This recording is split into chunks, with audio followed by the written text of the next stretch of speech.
బాబు గారి ఫార్ములాలకి సాధారణంగా దేశవ్యాప్తంగా సపోర్టింగ్ సిస్టమ్స్ బాగానే పనిచేస్తాయి. కానీ మొదటిసారి సైద్ధాంతిక విభేదం అనాలా? లేకపోతే హితబోధనాలా? ఏదైతే ముగ్గురిని కంటే 30,000, నాలుగో వాళ్ళని కంటే 40,000, ఐదో వాళ్ళని కంటే 50,000 అంటూ ఏదైతే ఎంసెట్ ర్యాంకుల టైప్‌లో 111 టైప్‌లో, 222 టైప్‌లో చెప్పుకొచ్చినటువంటి చంద్రబాబు గారిని ఇప్పుడు విమర్శిస్తున్న వాళ్ళల్లో ఆయన్ని అభిమానించేటటువంటి, ఆప్యాయంగా చూసుకునేటటువంటి రేణుకా చౌదరి ఉంది.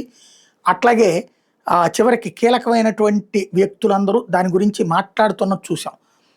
కిరణ్ బేడి ప్రస్తావించడం. ఇప్పుడు ఆనంద్ రంగనాథన్ కూడా ఇదే పాయింట్, మేధావి అయినటువంటి ఆనంద్ రంగనాథన్ లాంటి వాళ్ళు కూడా ఇదే పాయింట్ రైజ్ చేశారు.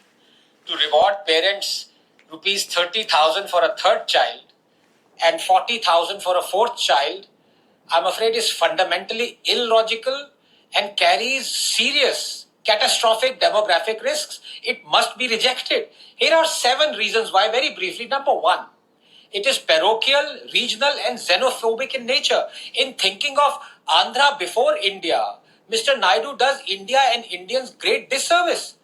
We should be thinking of India's total fertility rate, not Andhra's or any state's or any city's total fertility rate. What exactly are you vying for? More Andhrites? When any Indian can become an Andhrite. When millions of Biharis are now Maharashtrians. When millions of Gujaratis are now Bengalis. And millions of UPites are now Kannadigas and Tamilians. We should be encouraging mobility of fellow Indians from a state that has high total fertility rate or TFR to states that are worried about low TFR like Andhra. Instead of giving tens of thousands of crores for producing babies that you're calling Andhrites, bring in thousands of Indians from other states and make Andhra a great home for them and make them Andhrites. This policy is therefore anti-India and anti-Indian unity. Number 2, Andhra already is population dense, 329 persons per square meter. But what matters is people per unit of productive, arable, cultivable land, not total land. And that for Andhra is 970 persons per square kilometers of arable land, and that is what matters. And recurring droughts in Rayalaseema, cyclone risks and interstate water dispute Krishna Godavari with Telangana add tremendous stress. More than 62% of Andhra workforce remains in agriculture, so land and water productivity directly affects livelihoods.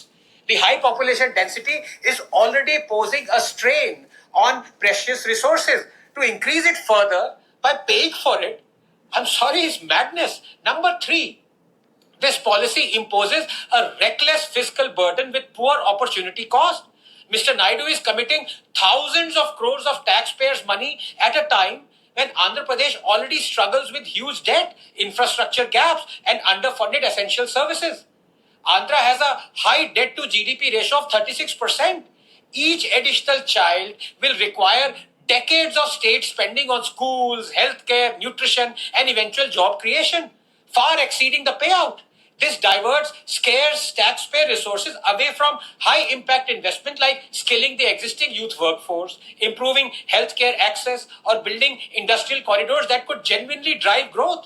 It is akin to treating a symptom, which is low birth numbers, while ignoring the disease, structural underdevelopment, making the policy economically irrational and disastrous. చాలా కీలకమైనటువంటి points right చేసుకొచ్చారు. జనసాంద్రత ఎప్పటికే ఎక్కువ ఉంది అంటే మనుషులు నివసించేటటువంటి దాంట్లో పరంగా చూస్తే చాలా ఎక్కువ మంది ఉన్నట్టు జనాభా దేశం మొత్తం మీద. దాంతోపాటు 62% మంది ఇప్పటికే వ్యవసాయం మీద ఆధారపడుతున్నటువంటి రాష్ట్రం ఆంధ్రప్రదేశ్. అలాంటి చోట్ల ఓ పక్కన కరువులు, ఇంకో పక్కన తుఫాన్లు, ఇట్లాంటి సిచ్యువేషను. నువ్వు ఆంధ్రాలో జనాభా పెరగాలెందుకు అనరు, భారతదేశంలో ఉన్నటువంటి వాళ్ళందరూ ఇక్కడ కూడా వచ్చి నివసించేటందుకు తగినటువంటి ఏర్పాటు చేసుకుని ఇండియా అన్నటువంటి రూట్లో చూడండి. అదే సందర్భంలో రేపు పొద్దున వీళ్ళు పేదరికంలోనే మగ్గాల్సి వస్తుంది, వర్క్ ఫోర్స్ కింద మాత్రం మిగులుతారు తప్పించి వాళ్ళ వలన సమాజానికి ఎక్కువ భారం అయ్యి ప్రభుత్వాలు భరించాల్సి వస్తుంది లైఫ్ లాంగ్ అన్నటువంటి పాయింట్ చెప్పుకొస్తున్నారు.